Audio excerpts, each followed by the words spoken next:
Day 11 of Diddy's trial just wrapped up, and things are getting even more intense. The courtroom has been packed with bombshell after bombshell, and now word is that the federal agents are planning to subpoena comedian Katt Williams to testify. According to sources inside the courtroom, Katt might have to speak under oath about what he knows. And if you've been following Katt for a while, this shouldn't surprise you. He's been warning us for years. He once publicly predicted that Usher, Bishop T.D. Jakes, and Diddy were all going to face serious consequences in 2025. And now it looks like his prediction is becoming reality, but the big question is, how did Katt Williams know all of this, especially Diddy's arrest, before the case even went public? And what exactly did he say about the shocking and tragic death of Aaron Carter? All these passing, they follow me to the hotel. They care Aaron Carter, and now they acting like they won't care play the Backstreet Boys sample. You get what I'm saying? Harley Pasternak pusher, your trainer. Harley Pasternak, Jay-Z. Way back, long before the world even began to suspect that Diddy was involved in what's now being called Hollywood's biggest sex trafficking scandal, Katt Williams had already dropped the details. He knew Diddy's days were numbered. He knew this wasn't going to be a quiet fall from grace either. He said Diddy would crash and take everyone around him down 2T the time. No one took him seriously. But now that so many of Katt's claims are lining up with what's unfolding in court, it's clear he wasn't just guessing. He was telling the truth. Black actually recently walked away from J-Lo because these allegations were coming out. And isn't there even some concern that, or proof that Pastor T.D. Jakes? Well, I'm getting right there. So there's this big list that Diddy said, I'm not going down alone. Because Katt Williams went on a podcast a while back, and Katt Williams, who's a well-known comedian in the black community for a long time, he went on a podcast and basically just regurgitated all this information that was just so valid. And he said, all these people, he said, you got God on one side, and then you got the other side. And he said, the other side, they're all going down in 2024. And he mentioned that he was offered $50 million 4 separate times to join in with these Diddy parties to basically be sodomized. And he turned it down every time. To help his career. To help his career, to bring his career to the next. This isn't the first time Katt Williams spoke out about Diddy, and it won't be the last. For decades now, Katt's been gathering information. He's had the opportunity to sell out for fame or money, but he never did. He held on to his integrity. Just last year, in an episode of Club Shay Shay with Shannon Sharpe, Katt didn't hold back. He straight up named Diddy as the head of the snake, saying he was the mastermind behind a long list of disturbing behavior. Katt even listed others who, according to him, were part of Diddy's circle, and he warned that they were all going down with him. Motherfuckers be gay in Hollywood, you never fucking expect it. They be having these big ass mansion parties, and the mansion party, the whole mansion is a party, and then it's a separate party in the little rooms. I ain't been famous that goddamn long. I'm excited in a motherfucker to be at the mansion party. You be looking at all the goddamn rooms, and you fuck around and look in the wrong room and shit.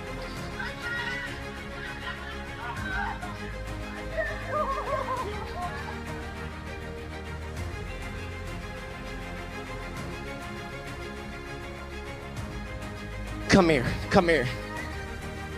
Is that 2 niggas kissing? Now Katt's predictions didn't stop with Diddy. He also pointed the finger at T.D. Jakes, saying that the popular pastor would be exposed in 2025 too. Now here's where things get really interesting. T.D. Jakes just recently stepped down from his position as the leader of the Potter's House, one of the biggest megachurches in the country. And guess what? He did it just days before Diddy's trial kicked off. So is this just a strange coincidence? Or is there something deeper going on, something big, something powerful? Watch as Katt Williams calls out Bishop T.D. Jakes, and watch as T.D. Jakes and Gino Jen. Good, I'm good. I'm fine. I'm good because I know the truth. T.D. Jakes, do not speak against homosexuality. As a shock to many in the religious community, Bishop T.D. Jakes has been a spiritual advisor to presidents and a religious voice to thousands. Now he says it's time to pass the baton to a new generation. This is a beautiful moment for me. From the pulpit Sunday, Bishop T.D. Jakes announced that he was stepping down from leadership at the Potter's House, the Dallas megachurch he founded in 1996 and has led ever since. I cannot afford, especially after November, to risk something happening to me. and you be sheep without a shepherd. This is video from the service Jakes is referencing in November. It wasn't until months after his medical incident that he confirmed to the public he had a heart attack. Now, 5 months later, he told his congregation he had been preparing his daughter, Pastor Sarah Jakes Roberts, and his son-in-law, Pastor Torrey Roberts, to take the lead. Katt Williams has openly talked about how Diddy was allegedly exploiting minors in the industry, and how the so-called casting couch culture is still alive and well in Hollywood. Some of the biggest names in the business were once child stars, and their early ties to Diddy are now coming under the spotlight. Both Usher and Aaron Carter were introduced to Diddy when they were very young. Aaron was just 9 years old, and Usher was 13. 13 years old, and I remember him just sitting down with me, being like, this is kind of like what you got to do, Aaron. Aaron Carter begged for help in front of the world. He begged for financial support to help get him a private security team to keep him alive. He said on numerous occasions, if anything happens to me, I promise you, I am not suicidal. And no one said anything. Silence breaker for my brother, who is a and they're after my life. My whole family is after my life, and they're setting me up. And Sony Records owes me $3.5 million, and they don't want to pay me, and it would be in their better interest, just like Michael told me. They owe me money, and they're trying to off.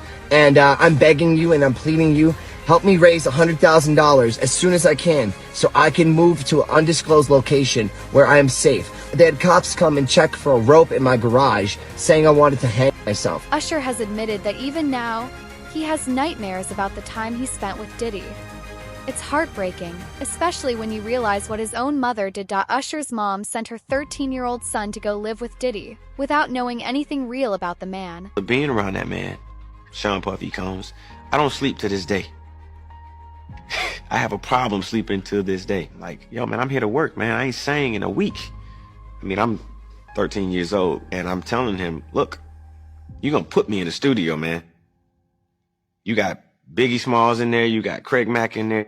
I'm not here to party with you. I don't want to go to the clubs. Matter of fact, I'm too young to even be in here. Why you got me in clubs? We would fight. We would tussle. I don't care what they say, because they tried to push me out.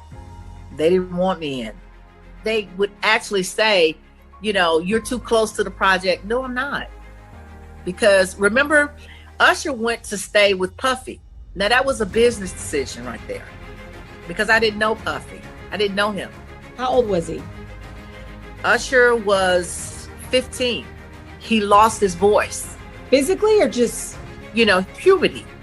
He's growing, and he lost his voice. So he lost his range. So the record company felt like, okay, this is not a great investment. So Puffy was there, and I will never forget it. We had this conversation, and he said, you're going to have to trust me. That was really, really a hard decision. It is the toughest thing to deal with. Aaron Carter dropping a major bombshell on Thursday, alleging on Twitter that his late sister Leslie, who died in 2012, sexually abused him when he was a child. In a series of tweets, the singer explained, quote, my sister raped me from the age of 10 to 13 years old when she wasn't on her medications. He also alleged I was abused not only sexually by her, but by my first two backup dancers when I was 8 years old, and my brother abused me my whole life. E.T. has reached out to Nick Carter for comment. Aaron claims the abuse question came as a result of his late sister Leslie's mental health issues. He says she suffered from bipolar disorder and took lithium to treat it, claiming that when she was not on her meds, she did things that she never meant to do. As a result, Aaron says he spent the last 15 years of his life going to therapy. I go on my Twitter and I see people saying, you look like you have AIDS, you should go die. I don't understand how I dedicated 22 years of my life to my fans, and now they turn on me. Do you regret ever getting involved in? I didn't have a choice. It got bad when I was about 15 years old. Who does that? What kind of parent takes that kind of risk with their child? The truth is, people in Hollywood already knew what kind of lifestyle Diddy lived. But Usher's mom turned a blind eye, hoping she could use her son's talent to make a quick buck. Sadly, both Usher and Aaron Carter were failed by the very people who were supposed to protect them. their own families. Instead of protecting their children, their parents were chasing checks. Your system is still so weak that it can't fight off, you know, a yeast infection. Sorry, my part is just like, so you guys got to understand out there, like, this is like, no, I know this is kind of like, it's giving me anxiety, okay? So my heart is racing. I did not take any medications before I came here. I haven't in actually a couple of days because I wanted to try to wean myself off of this. One of the things I also noticed when you met with Dr. Jorge, you opened up and expressed your concerns that you're worried you have HIV. Absolutely. I know you recently came out as bisexual. Yes. Is that one of the other reasons that's had you concerned? Because you admitted on the tape piece that you say, I haven't always been safe sexually. Absolutely, absolutely. No, and that's a fact. I haven't always been safe sexually, and I have no qualms in saying that. There's nothing wrong with me saying that. I do find men and women attractive, just like a woman can say, oh wow, what a beautiful girl. I can say, oh wow, what a beautiful man.